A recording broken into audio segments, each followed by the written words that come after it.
I would like to say for everybody coming this in the rain for this Vigil, you concern and support the people in Japan who are suffering is greatly appreciated.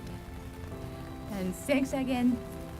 Hello, good afternoon. My name is Andrew Brown. I'm one of the organizers today from JCS. And as Ms. Kaoru said, thank you again for coming out in the middle of a rainy Oregon day to support Japan and the victims of the recent Japanese earthquake. We would like to start today with a couple of speeches from some dignitaries from the Japanese consulate in Portland, as well as the Salem city government and the Salem Kawagoi sister city. So please, welcome, and let's go ahead and start. My name is Okabe. I'm Consul General of Japan in Portland.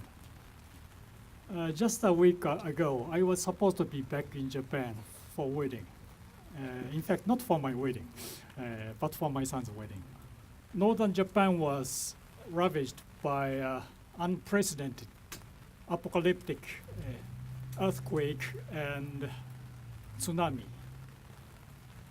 So far, 10,000 people, almost 10,000 people are confirmed dead, and another 10,000 people are still missing.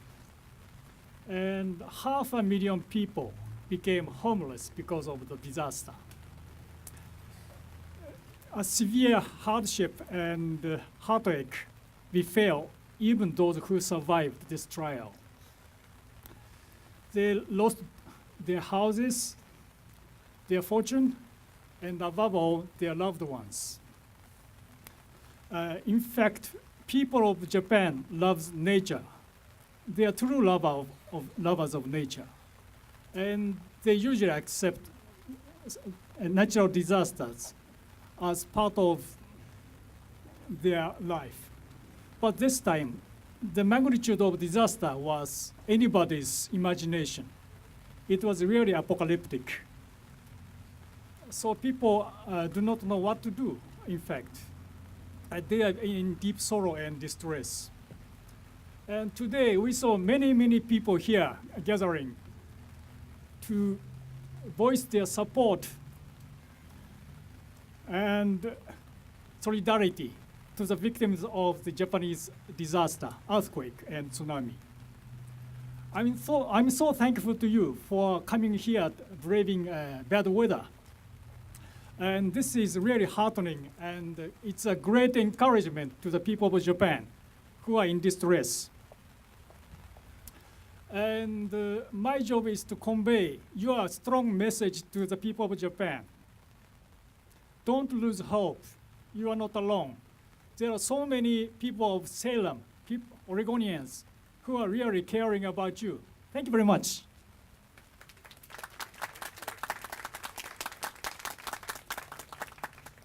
Thank you. That was Mr. Okabe from the Consulate General's office in Portland. Our next speaker is Mr. Chuck Bennett, who is the president of the Salem City Council. Thank you, Andrew. I greet you on this sad occasion on behalf of Mayor Anna Taylor and the entire Salem City Council. The city of Salem has a long-time, deep connection to the people of Japan. In 2010, we were honored to renew our sister city commitment to Kawagoi, Japan, that has linked our residents since 1986, developing relationships through sister city visits and student exchanges. We have mutually enjoyed and prospered from that relationship and from our friendships. Salem is home to 3 important Japanese companies. IMEX America Corporation began business in Salem in 2002.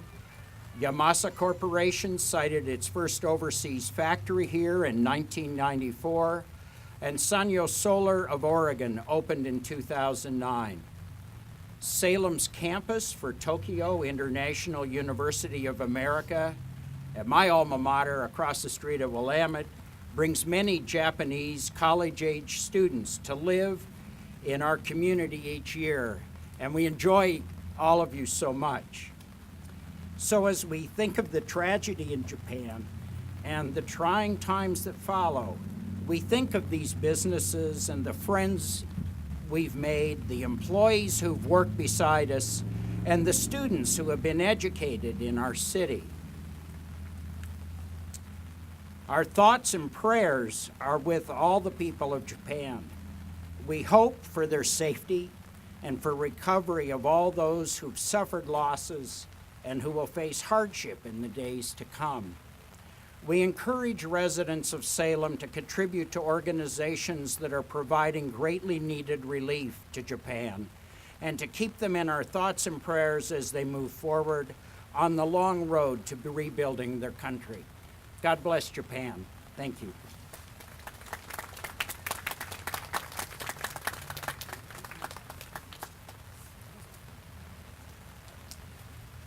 Thank you very much, Mr. Bennett. We will now hear from Mr. Moriya, who is the president of the Yamasa Corporation in Japan, or I'm sorry, here in Salem, Oregon.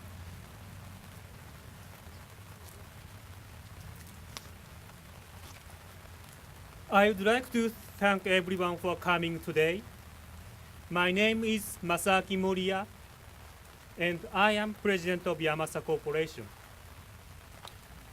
I was born and raised in Miyagi Prefecture, which was directly affected by the recent earthquake. I apologize for my poor English, but I would like to tell you about my experiences. At the moment the earthquake hit on March 11th, I was speaking on my telephone with my mother, who lives near Sendai. When the earthquake hit, I could hear the sound of glass breaking and various things around the house falling over in the background. My mother said, "There is a big earthquake now, so I am hanging up." I then turned on the Japanese television channel, where I first learned of the scale of this disaster. What I witnessed on the television as they began to broadcast scenes of the destruction was terrible. It had been a massive earthquake, and there was live footage of extensive damage to many towns and cities, including innumerable overturned cars and destroyed homes. Even in Japan, where earthquakes are common occurrence, the scale of this disaster was such that it shocked me very deeply. I was unable to sleep. I was so worried about my family and friends in the area that I stayed up all night watching the terrible news unfold. The telephone lines were damaged or jammed, and it took over 2 days for me to get word via a short text from my younger brother that my family was safe. Even though my family was safe, there are so many who lost loved ones in this disaster that my heart ached from them. More than 20,000 people have lost their lives or are still missing. Many times that number are homeless or without basic necessities like power, food, water, and sanitation. I'd like to be able to bring those who have lost everything a warm meal, help them to rebuild. But from so far away, there is little that I can do now. There has been such a wonderful initial response here in America, to help those who have lost so much in this tragedy, but more is needed. The road to recovery will be long, and Japan needs the support that America can give now more than ever. I would like to ask that everyone please offer your prayers and support for the people of Japan. Every individual act helps us to bring comfort and hope to those who have lost so much in this tragedy. The Japanese spirit will not be broken by this tragedy, and with your help, we can begin the long process of rebuilding the country. I deeply appreciate your cooperation. Thank you very much.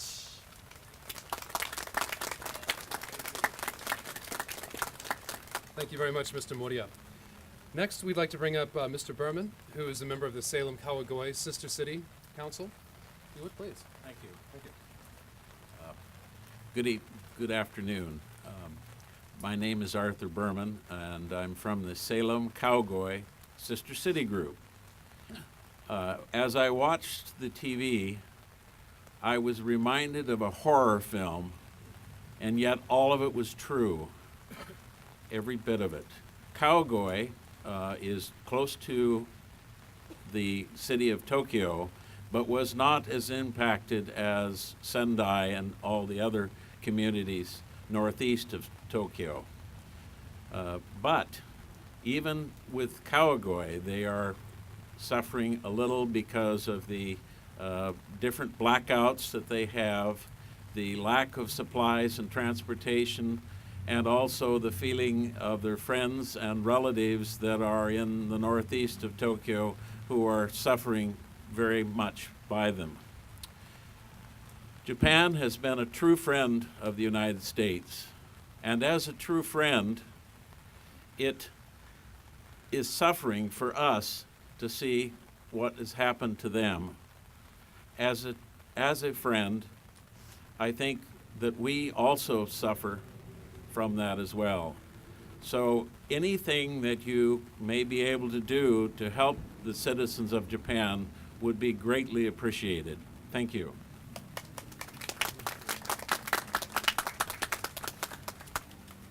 Thank you very much, Mr. Berman. Our next speaker will be Representative Klim, D. Salem, and he will say a few words. Well, thank you. So there's really two reasons I wanted to be here. One, I am the representative for the TIUA here in Salem, but more personally, and this always surprises people in the legislature when I stand up to talk about issues related to Japan. So in my first session, I had a bill that helped former Japanese American internees receive their degrees. Decades later, my second session, I had a resolution to help honor the veterans from the 442nd Division, and they keep sometimes asking me, why is this blonde guy so interested in Japan? Well, my wife, Carol Suzuki, could probably explain that to most of you better than I can, because I don't speak Japanese, she does. What I will tell you is my mother-in-law, Azusa Suzuki, is here in the front, and her brother and his wife and their son live about 40 kilometers from the most troublesome nuclear reactor. It's on the coast, and we were very concerned for also about 2 days because we didn't know if they had lived or not. Their city is not far from the ocean. And I was getting up Google Earth because I haven't had a chance to visit their city. I've just visited them when they come here. And I'm looking on Google Earth at how close it is to the ocean, you know, where my wife's aunt and uncle and cousin live. And I could see that compared to other cities that were completely eliminated, it wasn't much further away either. And then thankfully, I think on a Saturday evening, our time, we got a phone call and everybody was okay. and their home minor damage, but nothing major. Now, being 40 kilometers from the most troublesome nuclear reactor is not good either. So we actually, as far as I know, have not heard. They were talking about leaving even then. We don't know for certain that they got away successfully, but they were ready to leave even when the zone was only 12 and a half miles. They were ready to go then.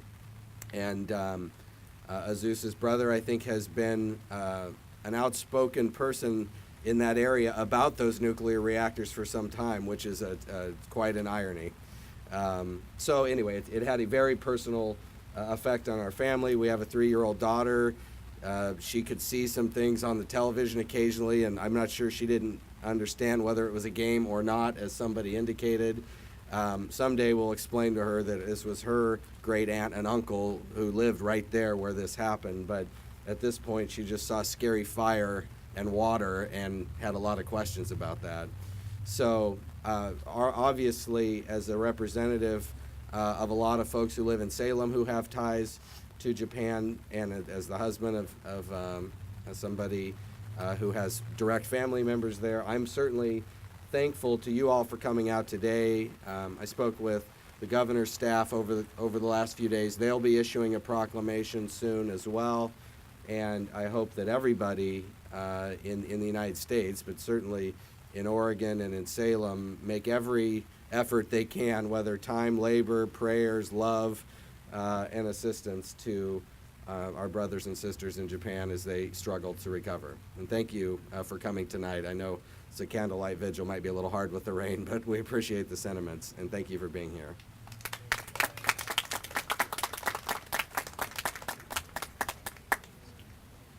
Our next speaker will be Ms. Suzuki, who, while living in America right now, has a number of family members who were directly affected by the quake.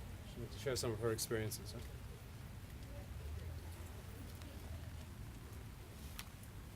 Friends, I want to thank you for coming out to our candlelight vigil and being part of our local efforts to help the people of Japan. They are in great need. The recent 9.0 earthquake, the tsunami, and the ongoing nuclear dangers have greatly changed the lives of many. Their losses are huge, from property to jobs to human life, and you are being here today is part of the support efforts going on all around the world for these people in need. I am Kazue Suzuki and have lived in Salem for 10 years. I have a personal connection to this natural disaster as my hometown. Minamisoma City is located on the northern coast of Japan in the Fukushima prefecture and was directly hit by the tsunami. About 2,000 houses were brought down. Many people died and others lost their homes, and now are in want of very basic needs: food, water, and shelter. Thankfully, my family survived, and I count my blessing that they are alive. It was almost impossible to know where my family was at that time. From a text message from my mother, I learned that a few days after the earthquake, they evacuated to a hotel in Aizu City in the west side of Fukushima prefecture. The hotel accepted 1,000 evacuees free of charge, who all worked together, preparing food provided by the hotel for everyone. The hotel let them know that the food would run out in 20 days. And because of that and the increasing radiation dangers, my family and relatives evacuated again to my aunt's place in Kanagawa Prefecture, far from the Fukushima Prefecture. Many towns and cities in other parts of Japan have been accepting evacuees from the many cities that have been destroyed or threatened by radiation. There are now 1,838 shelters in Japan, and there are about 265,000 people living in those shelters.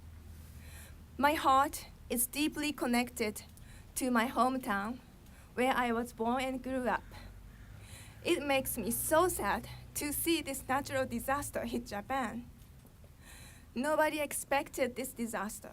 So many people's lives have been changed, as in night and day in the moment. Even though there are many, many challenges, we have each other as we walk together towards the future with the kind help of people like yourselves gathered here today. People of the world are caring about this tough situation, and their prayers and help are being felt by those in need. We'd like to give thanks to you and for the strong support from all over the world. ありがとうございました。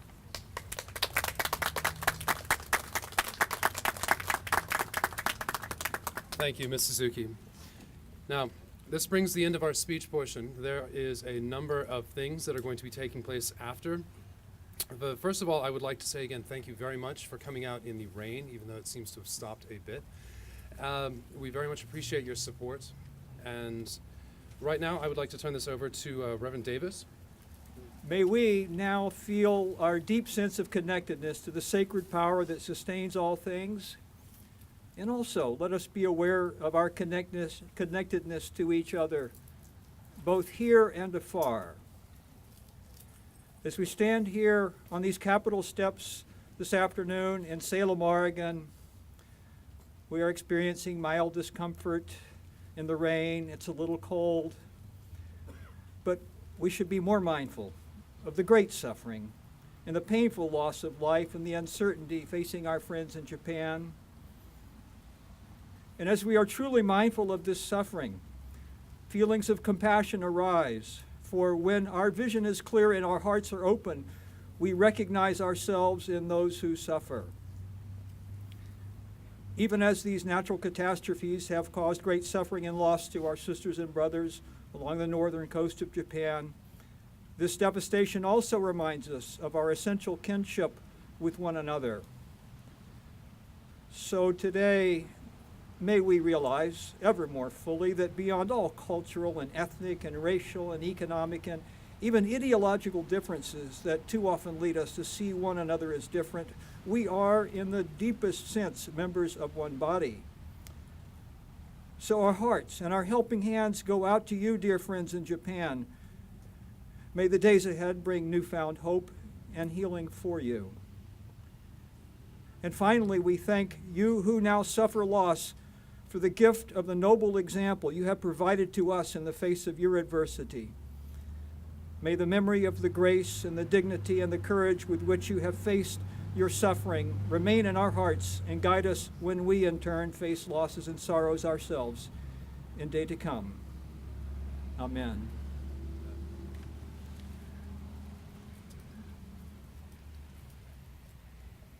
Are we going to spread the light now?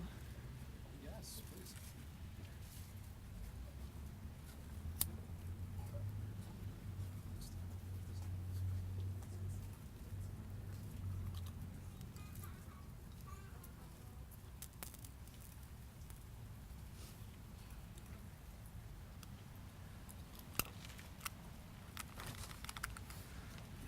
The wind blew this flame out, but we know that the flame is lighting in our hearts.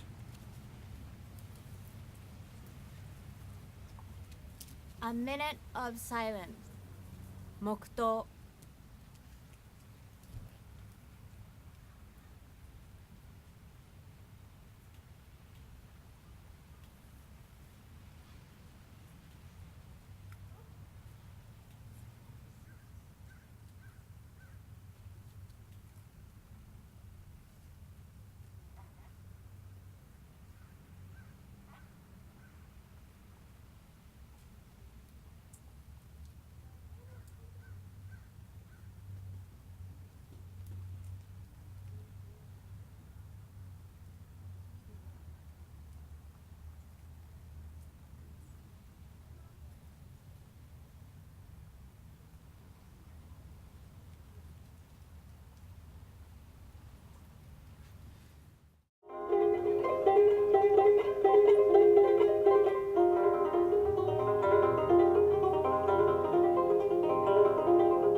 Thank you so much for coming today.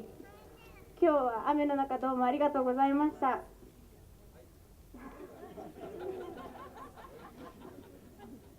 義援金活動はこれでは終わりません。これからも長いこと続けていくので、どうぞよろしくお願いします。ありがとうございました。